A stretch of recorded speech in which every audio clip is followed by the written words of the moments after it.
विट्ठल दास ने सुमन को विधवाश्रम में गुप्त रीति से रखा था। प्रबंधकारिणी सभा के किसी भी सदस्य को इत्तला न दी थी। आश्रम की विधवाओं से इसे विधवा बताया था, लेकिन अबुल वफा जैसे टोहियों से यह बात बहुत दिनों तक गुप्त न रह सकी। उन्होंने हिरिया को ढूंढ लिया और उससे सुमन का पता पूछ लिया। तब अपने अन्य रसिक मित्रों को भी इसकी खबर भेज दी। इसका परिणाम यह हुआ कि उन सज्जनों की आश्रम में विशेष रीति से कृपा दृष्टि होने लगी। कभी सेठ चिम्मन लाल आते, कभी सेठ बलभद्र दास, कभी पंडित दीनानाथ विराजमान हो जाते। इन महानुभावों को अब आश्रम की सफाई और सजावट, उसकी आर्थिक दशा, उसके प्रबंध आदि विषयों से अद्भुत सहानुभूति हो गई थी। रात दिन आश्रम की शुभकामना में मग्न रहते थे।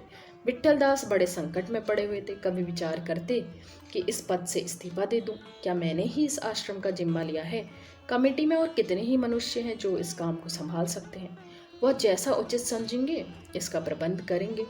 मुझे अपनी आंखों से तो यह अत्याचार न देखना पड़ेगा।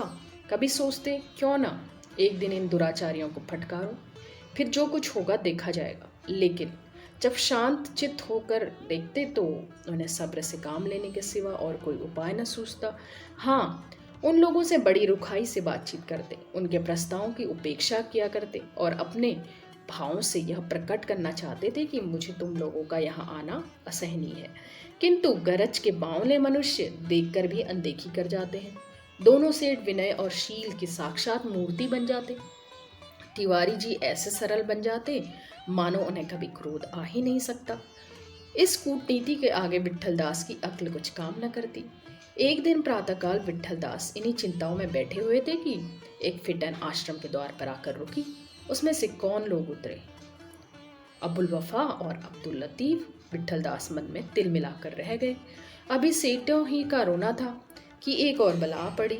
जी में तो आया कि दोनों को दुत्कार दूं, पर धैर्य से काम लिया।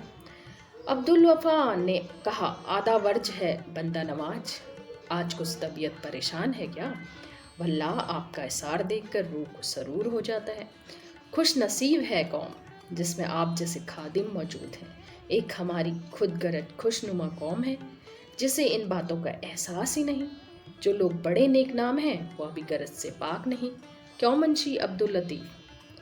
सही कहा अब्दुल लतीफ़। जनाब, हमारी कौम की कुछ न पूछिए। खुद गरज, खुद फरोश, खुद मतलब, कच फहम, कजरू, कजरबी, जो कहिए थोड़ा है। बड़ों बड़ों को देखिए, रंगे हुए सियार हैं, रिया का जामा पहने हुए हैं।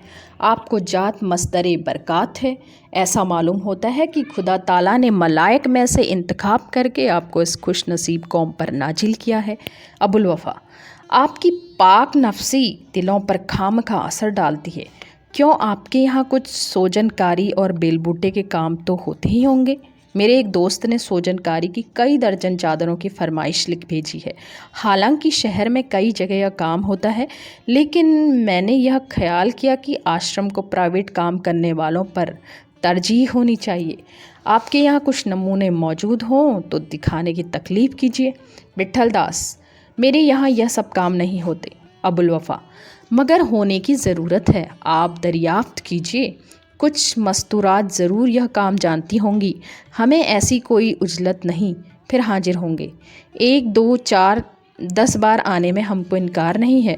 आप अपना सब कुछ निसार कर रहे हैं तो क्या हम इतना नहीं कर सकते? मैं उन मामलों में कौमी तफरीक मुनासिब नहीं समझता। विट्ठल दास, मैं इस मेहरबानी के लिए आपका मशकूर हूँ, लेकिन कमेटी ने यह फैसला कर दिया है कि यहाँ इस किस्म का कोई काम न कराया जाए।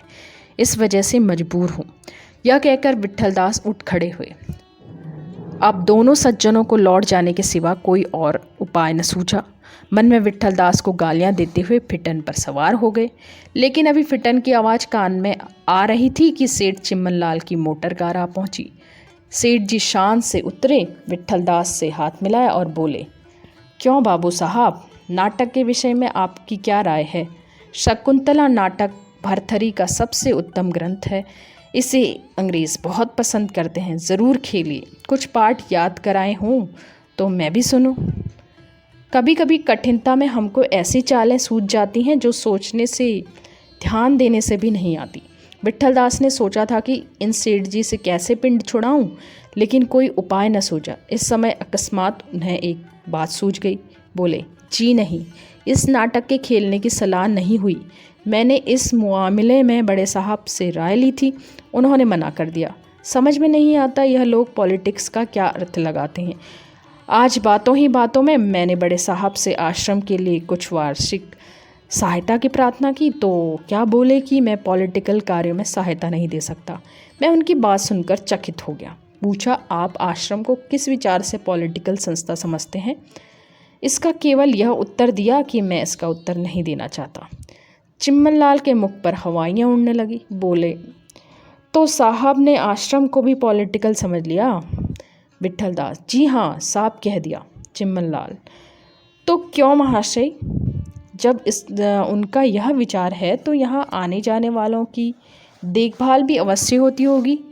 विट्ठलदास, जी हाँ, और क्या, लेकिन इससे क्या होता है? जिन्हें जाति से प्रेम है वे इन बातों से कब डरते हैं? चिम्मन लाल, जी नहीं, मैं उन जाति प्रेमियों में से नहीं।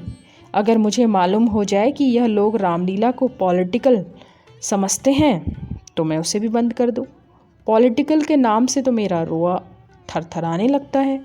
आप मेरे घर में देख आइए, भगवद गीता की एक कॉपी आपको नहीं मिलेगी। मैं अपने आदमियों को कड़ी ताकीद कर देता हूँ कि बाज़ार से चीज़ें पत्ते में लाया करें। मैं रद्दी समाचार पत्रों की पुड़िया तक घर में नहीं आने देता। महाराणा प्रताप की एक पुरानी तस्वीर कमरे में थी, उसे मैंने उतार कर संदूक में बंद कर दिया। अब मुझे आज्ञा दीजिए। यह कहकर वो अपनी तोंद संभालते हुए मोटर की ओर लपके। विट्ठलदास मन में खूब हंसे। अच्छी चाल सूझी, लेकिन इसका बिल्कुल विचार न किया था कि झूठ कितना बोलना पड़ा और इससे आत्मा पर कितना बोझ आ गया, आत्मा का कितना ह्रास हुआ। यह सेवा धर्म का पुतला नीच के व्यवहार में झूठ और चालबाजी से कोसों दूर भागता था, लेकिन जातीय कार्यों में अवसर पड़ने पर उनकी सहायता लेने में संकोच न करता था। चिम्मन लाल के जाने के बाद विट्ठलदास ने चंदे का रजिस्टर उठाया और चंदा वसूल करने को उठे, लेकिन कमरे के बाहर भी न निकले थे कि सेठ बलभद्र दास को पैर गाड़ी से आते देखा। क्रोध से शरीर जल उठा, रजिस्टर पटक दिया और लड़ने पर उतारू हो गए। बलभद्र दास ने आगे बढ़कर कहा, कहिए महाशय, कल मैंने जो पौधे भेजे थे वह आपने लगवा दिए या नहीं? ज़रा मैं देखना चाहता हूँ, कहिए तो अपना माली भेज दूँ? विट्ठलदास ने उदासीन भाव से कहा, जी नहीं, आपको माली भेजने की आवश्यकता नहीं है और न यह पौधे यहाँ लग सकते हैं। बलभद्रदास, क्यों नहीं लग सकते? मेरा माली आकर सब ठीक कर देगा। आज ही लगवा दीजिए, नहीं तो वे सूख जाएंगे। विट्ठलदास, सूख जाएं चाहे रहें, पर यह यहाँ नहीं लग सकते। बलभद्रदास, नहीं लगाने थे तो पहले ही कह दिया होता, मैंने सहारनपुर से मंगवाए थे। विट्ठलदास, बरामदे में पड़े हैं, उठवा कर ले जाइए। सेठ बलभद्रदास अभिमानी स्वभाव के मनुष्य थे। यों वे शील और विनय के पुतले थे, लेकिन ज़रा किसी से अकड़ कर बात की, ज़रा भी निगाह बदली कि वो आग बबूला हो जाते थे। अत्यंत निर्भीक राजनीतिक कुशल पुरुष थे। इन गुणों के कारण जनता उन पर ध्यान देती थी। उसे उन पर पूरा विश्वास था। उसे निश्चय था कि न्याय और सत्य के विषय में ये कभी कदम पीछे न उठाएंगे, अपने स्वार्थ और सम्मान के लिए जनता का अहित न सोचेंगे। डॉक्टर श्यामाचरण पर जनता का यह विश्वास न था। जनता की दृष्टि में विद्या, बुद्धि और प्रतिभा का उतना मूल्य नहीं होता जितना चरित्र बल का। विट्ठलदास की यह रूखी बातें सुनकर सेठ बलभद्रदास के तेवरों पर बल पड़ गए। तनकर बोले, आज आप इतने अनमने से क्यों हो रहे हैं? मुझे मीठी बातें करने का ढंग नहीं आता। मीठी बातें न करनी हो न कीजिए, लेकिन लाठी न मारिए। मैं आपसे शिष्टाचार का पाठ नहीं पढ़ना चाहता। आप जानते हैं मैं भी प्रबंधकारिणी सभा का मेंबर हूँ। जी हाँ, जानता हूँ। चाहता तो प्रधान होता, जानता हूँ। मेरी सहायता किसी से कम नहीं है। इन पुरानी बातों को याद दिलाकर क्या कहना चाहते हैं और क्या ज़रूरत है? चाहूँ तो आश्रम को मिटा दूँ, असंभव। सभा के सब मेंबर मेरे इशारों पर नाचते हैं, संभव है। एक दिन में इसका कहीं पता न चले, असंभव। आप किस घमंड में भूले हुए हैं? ईश्वर के भरोसे पर। सेठ जी आश्रम की ओर कुपित नेत्रों से ताकते हुए पैर गाड़ी पर सवार हो गए। लेकिन विट्ठलदास पर उनकी धमकियों का कुछ असर न हुआ। उन्हें निश्चय था कि ये सभा के मेंबरों से आश्रम के विषय में कुछ कह न सकेंगे। उनका अभिमान उन्हें इतना नीचे न गिरने देगा।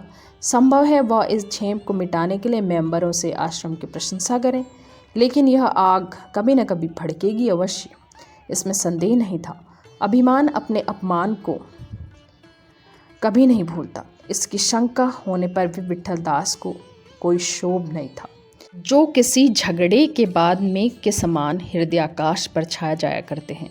इसके प्रतिकूल उन्हें अपने कर्तव्य के पूरा करने का संतोष था और वह पछता रहे थे कि मैंने इसमें इतना विलंब क्यों किया।